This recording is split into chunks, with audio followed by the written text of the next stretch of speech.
진짜 미국의 가장 큰 문제는 돈 문제인데요. 미국이 이 10주간 전쟁을 해갖고 쓴 돈이 43조 원이라고 얘기를 하고 있습니다. 이거는 전쟁에서 쓴 기름값이랑 폭탄값, 애들 인건비만 따졌을 때 이 돈인 거고요. 미국 기지 안에서 중동 기지 안에서 쳐맞아갖고 막 1조 원짜리 사드 날리고 이런 피해 복구 금액은 완전히 빠진 상태의 전쟁 비용이라고 합니다. 네, 2월 28일 전쟁 시작 후 약 10주간 미국이 43조 원의 지출을 확인을 했습니다.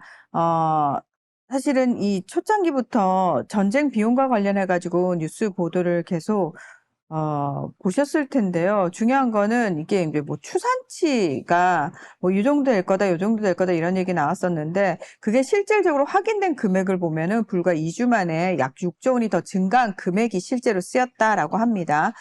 파괴된 장비의 수리 및 교체 비용이라든지 전장에 투입된 병력 유지비 등 운용 비용이 상승했기 때문이라고 합니다. 그리고 이 부분과 관련해가지고 미국 쪽에서는 계속해서 동맹국들이 이 비용을 분담하기를 그 양아치 새끼죠. 강제하고 양아치. 있습니다. 강요하고 있는 상황입니다. 전쟁은 지들이 일으켜놓고 피해는 동맹들이 다 입었는데 네. 돈을 내래? 심지어는 미친놈들 아니야. 나 그 전쟁하는데 들어간 비용까지 니들이 좀 물어줘야 네. 쓰겠어? 이거 너무 뻔뻔한 거 아니야, 인간적으로? 그러니까 특히 이제 걸프 국가들에 있는 미군 기지가 거의 다 파괴됐고 거기에 있는 첨단 무기들, 레이더라든지 이런 것들이 많이 파괴가 되면서 그 비용이 어마무시하게 지금 늘어나고 있는 상황인데요. 이것과 관련해서 트럼프 대통령은 예전에 딱 대놓고 그거 걸프 국가들이 부담할 거야라고 이야기를 했습니다. 그럼 걸프 국가가 네. 또 미제 갖다 놓으면 언제 이란한테 쳐맞을지, 터키한테 쳐맞을지, 이스라엘한테 쳐맞을지 모르는데, 그거 갖다 놓고 싶겠어요? 심지어 무인기 이 3천원짜리 무인기 한 10발만 날아와도 못 지키는 1조 5천억짜리 레이더 시스템을? 그럴 바에야 애초에 한국의 레이더 시스템이나 공대공 미사일 그리고 각종 드론 방어 시스템이 풀 패키지로 갖춰져 있고 외교적으로 갈등 관계가 생기지 않는 한국 무기로 채워넣는 게 훨씬 유리하지 않겠습니까? 외교적으로 보나 실리적으로 보나 또는 그의 가성비로 따지나 이제 앞으로 미군 무기를 사기 위해서 유지하기 위해서 기지를 만들어주거나 이러한 무기들을 미제로 갖다 붙일 아무 이유가 없는 거야. 그리고 지금 주문하면 언제 받는데? 그게 핵심인 게요. 어제 어떤 보도가 나왔었냐면 미국 언론을 통해 가지고 이제 민주당 상원 의원 한 명이 이 기자회견을 했어요. 지금 미국의 무기 소진이 심각한 상황인데 이러다가 대중 견제를 실패할 수도 있을 정도로 쏟아부었다라고 이야기를 했습니다. 그러니까 이 사람이 그러면 근거 없이 그 얘기를 했냐? 이 사람이 누구냐면은 작년 11월에 미국 민주당 내에서 군과 정보기관 출신 상원 의원과 하원 의원들이 그 군인들과 정보기관 직원들을 향해서 위법한 불법적인 명령에 대해서는 거부해야 한다. 거부할 권리가 있다. 이런 동영상을 만들어가지고 퍼뜨렸어요. 그래서 미국 정부가 얘네들 다 반역죄로 쳐넣을 거야 이러고 난리를 쳤었는데, 이 이야기를 한 상원 의원은 군인 출신입니다. 그래서 우리가 군으로부터 비공개 보고를 받았다, 브리핑을 받았는데 지금 무기 소진 수준 자체가 상상을 초월한다라고 이야기를 했습니다. 그래서 진짜 심각한 상황이구나를 이제 스스로 이야기를 한 거고요. 여기에 대해서 물론 헤그세스 미 국방장관은 이거는 비밀 공개 유지 의무를 위반한 거다라고 너 가만히 안 놔둘 거야 이러고 싸웠는데 핵심은 그거죠. 핵심은 그거 왜 공개했냐 이거지. 그러니까 실제로 이 미국 무기의 소진이 심각할 정도이다라는 거는 사실이라는 거예요. 켈리 의원이네요. 네. 미국 민주당의 켈리 의원이. 그리고 얘기를 했습니다. 미국의 이제 언론기관들이 지금 이번 전쟁에 네타냐후 입김이 통했다. 네타냐후 말 듣고 전쟁했다. 기타 등등 여러 가지 사례들을 지금 조사해서 보고를 하고 있는데 트럼프가 여기에 대해서 이건 반역행위라고 전부 다 수사시키라고 언론기관을 압수수색하라고 지금 명령을 내리고 있습니다.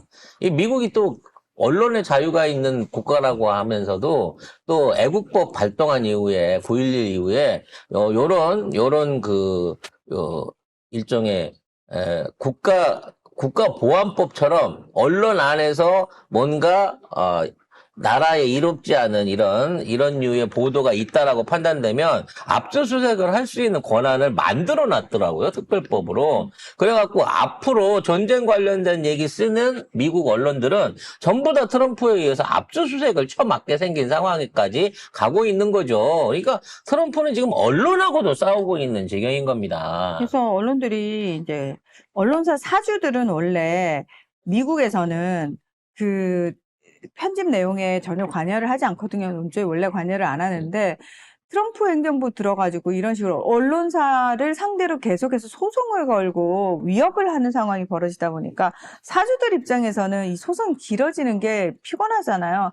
그래서 웬만하면 돈을 주고 합의를 해버리거든요. 트럼프가 지금 이미 그걸로 되게 짭짤하게 벌었어요. 그래서 모든 걸 지금 다 걸겠다라고 협박을 하고 있는 상황이고 현장에 있는 기자들은 오냐 걸어봐라 우린 싸우겠다라는 입장이지만 사주들은 또 입장이 다른 거예요. 예.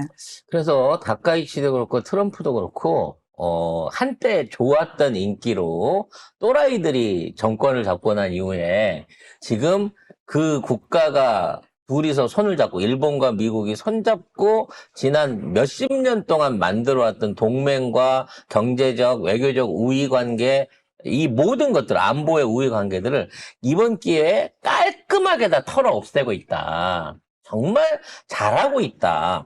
이렇게 미국과 일본이 한 방에 나락에 가는구나 라는 걸 볼 수 있는 계기가 생기고 있습니다. 참 남의 일이 아닌 게 우리도 불과 작년 초까지만 해도 우리도 그렇지. 이 나라 망하는 줄 알았잖아요. 그러니까요. 예. 앞이 안 보였잖아요. 작년 초만 그러니까요. 하더라도. 아, 그치.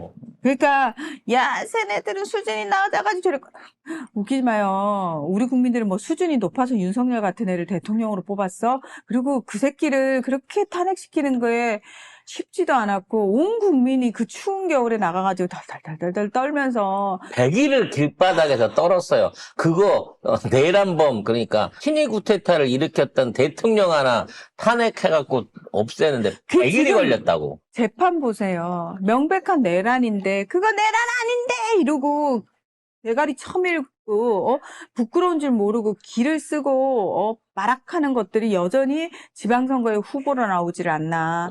우리도 사실은 우리는 이재명 대통령 때문에 겨우 버티고 있고 뭐 날아오르는 것처럼 느껴지지만 실제로 산적해 있는 문제는 우리도 미국이나 일본하고 크게 다르지 않아요. 국민들 수준도 저는 그렇게 우리가 높다고 생각하지 않습니다.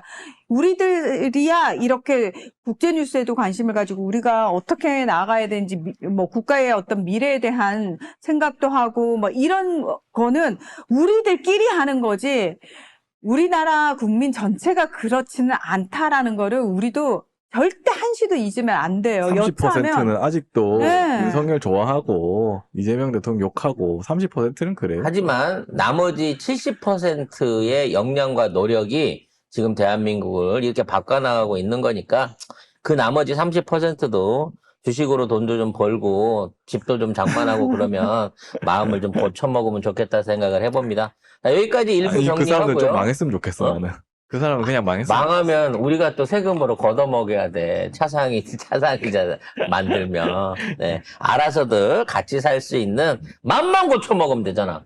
곧버스 샀던 거 그냥 레버리지로 바꾸기만 그냥- 하면 인생이 바뀔 거 아니야. 그래도 망했으면 좋겠어 나는. 네.